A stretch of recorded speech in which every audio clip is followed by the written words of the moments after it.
4 words, bro. 4 words. Do you remember the 4 words he said? Chase excellence, not women, right? Yes, so, absolutely. And then the women will come. Absolutely, so, absolutely. We were just at the CME, the Conference for Masculine Excellence, right? Yeah. So women want a catch, right? Like I always, my mom is. They want the whole package. They want the whole package. They want an excellent man. They want a catch, right? So you should be focusing on personal growth, getting better, and things will come. So, Rollo, speak at what does it take to be a high value man, an excellent man these days? I mean, this is your wheelhouse. And the guys, I look, I assume everyone here is watching because they want to get faster, smarter, better, wealthier, cooler, sexier, if they're going to compete in the marketplace of business and the sexual marketplace. So speak to that. I think we use the term chase a little bit too much these days. When we talk about chase, it makes me think of like little boys running after girls on the playground when they're like in 3rd grade or something. Like, don't chase girls, chase excellence. Pursue excellence. Well, so what is excellence to you? I think is the first thing that guys need to understand. Like what does that consist of? Does that mean you're making a lot of money? Does that mean you're going to be the CEO of a company? What does that look like to you? Because excellence in a lot. I mean, maybe you're the quarterback of the football team. That's excellence, So I think that's the first thing you need to define is what is excellence to you? What is what are you passionate about? What do you make money doing? That's fine. What do they say? Like if you have a talent or something, it's one thing to have a talent. It's another thing to be able to develop that and to actually use that talent. And there's plenty. The world's there's graveyards full of talented men who had all kinds of God-given gifts that never did anything with it. And so there's that aspect. I think that's a literal quote. I don't know. Yeah, something like that. But I'm paraphrasing. But I mean, it's like you can be a genius, and if you don't know how to put that genius to work, or maybe it's being exploited, maybe that's your definition of how am I going to be quote unquote be excellent to each other. But Bill and Ted. I know. You're really showing. Hey, not quite so much. But I think that's number one. And then the other thing, of course, is I thought you were going to say money, muscles, and game, and then the whole package is frame. That's essentially in the men's self-improvement sphere, for lack of a better term.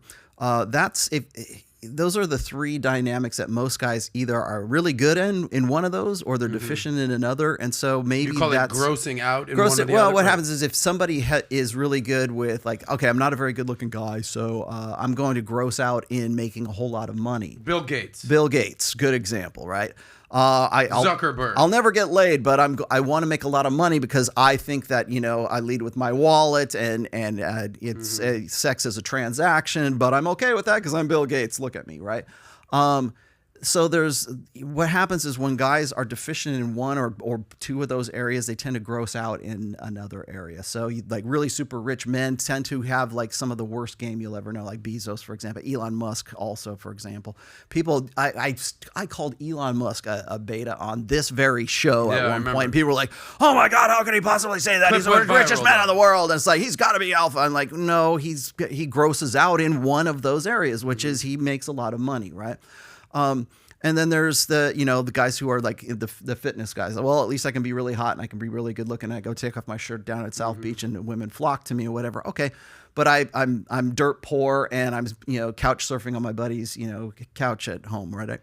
Or perhaps they gross out in just being like really super slick and super charming, right? That's the game aspect of things.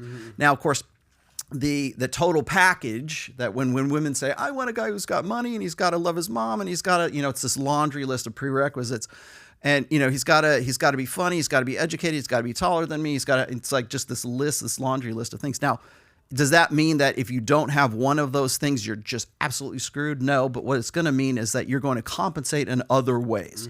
So when we see a guy who's driving this big giant monster truck out there, what's the first thing women say, or even guys will say? A little dick. He's got to be compensating for something. Exactly. And so we think of compensation That's why I drive in Uber, those by terms. The way, or only don't have a car. You can't even. I'm just in an Uber. Which comes back, by the way, to competence and dominance, right? So. Think of money, muscles, and game and frame and all that good stuff in terms of dominance hierarchies as well, because there's guys who can still pull it off. Like I answer this question all the time. People say, well, Rollo, I live in a small village in, by the seaside in Chile, and I have to be a dominant, the real G, and I want to move to Miami and everything. Well, those are good aspirations, but the thing is like by environment and by wherever it is that you happen to be, perhaps in terms of like the context that you are in, maybe you are the top G, the top alpha guy of your village in Chile or Argentina or wherever it is that you happen to be. So by contextualizing it, you have to also think in terms of like, well, socioeconomically, where am I? Ethnicity, civilization-wise, which country do I live in?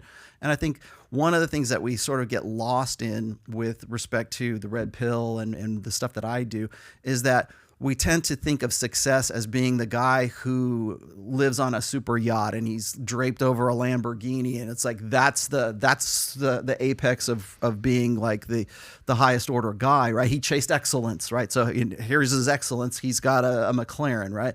Well, if the red pill isn't for the guy who's driving a tractor in Oklahoma somewhere in the Midwest or whatever, if it's not for him, it can't be for anybody. And so what I've been trying to do is really sort of break things down so it doesn't matter where you are, what, sort of socioeconomic class you happen to be in. Like you could be salt of the earth kind of, heartland of America guy, and you can still benefit from what it is that I talk about, what George talks about, heck, whatever every Thursday out here.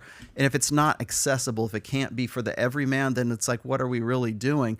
So when we talk about chasing excellence, that's why I always say, you gotta, what is excellence to you? Because excellence to me, sitting here in Miami with you guys, men of your caliber right now, is not going to be something that the average guy, watching this show is going to have any frame of reference for. So when we talk about excellence, it's got to be something within the context of something that you can actually achieve, that you're always about. And then the other part of that is people always say, well, chase excellence, don't chase women. Well, the problem is that if you chase excellence, and that's all to the exception of everything else. That's why I was mentioning, grossing out in one side. If you chase excellence to the exception of everything else, and everyone seems to think it's just making a lot of money or focusing on your passions or whatever like that. And it's, what is it?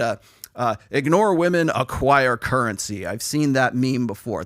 Don't send it to me. Thank you very much. But the idea is that if you have all this stuff, if you have this money and everything, then the women will come and they'll all want to flock around you. I'm like, yeah. The ones who are like Lauren Sanchez, who wants to get with Jeff Bezos, once the coast is clear, Mackenzie Bezos has their $33 billion in divorce because all you were doing was chasing excellence. You have no frame of reference and no idea that you're getting rolled by a predatory woman. Well, let me ask. So if you like that clip, click right here to watch another, or if you want to watch the entire Soscast, click right here.